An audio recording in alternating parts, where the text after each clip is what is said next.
This video features excerpts from a recorded live lesson on using Graphitint pencils. Weekly live lessons are available to members at thevirtualinstructor.com.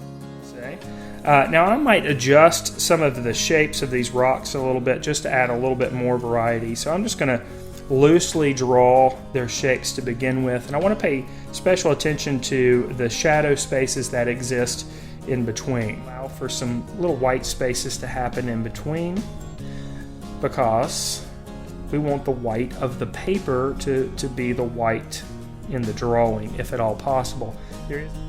Now if you do accidentally go over areas that you want to be white, you can use a little bit of gouache, which is opaque watercolor, to go right over the top of those areas.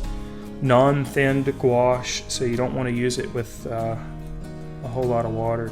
Their drawing pencils are kind of categorized by their hardness or softness, and the ones that are B pencils are softer and they make a darker mark because of an texture that I created there. So you can see the color automatically gets a little bit more vibrant.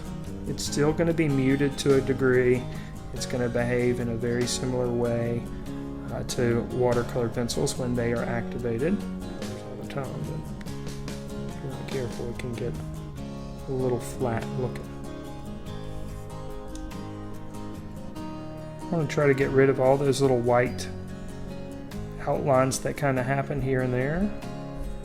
A nice little piece of color there, and maybe a little bit on this rock too. Even though I don't necessarily see this color, we'll test it out and see what it looks like.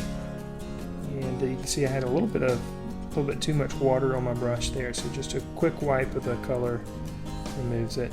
And I'm going to not activate everything here. And then our long lost rock over here that we really haven't given much attention to. We'll have some streaky lines coming off a bit. Oh no, it's too dark. Well, if you just take your paper towel and dab it, you can lift up the color, which is kind of nice. That's but a little bit of green here might be nice.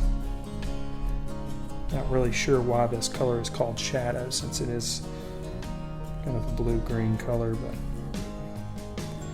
the shadow color I should call it. Maybe I already hit that. Alright, we just completely forgot about that rock, and we just left it out. And it's a little too late in the game to go back and try to hide that guy. Maybe a few cracks on this one over here. And this is a super light application. Hopefully when that's activated, it's just going to give us just a very subtle area that's just a little bit yellower. So I'm going to use the dark brown and put a few more specks here and there on a couple of these rocks. You don't want to necessarily use white for everything.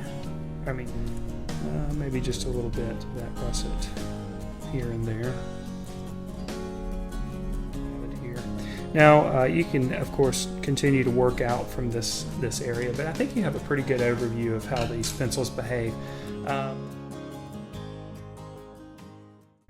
If you enjoyed this video and you're ready to learn more, why not check out 4 video courses, live instruction, and over 6,000 minutes of art instruction, which include ebooks, live lessons, lesson plans, and more. Just click on the button to learn more now.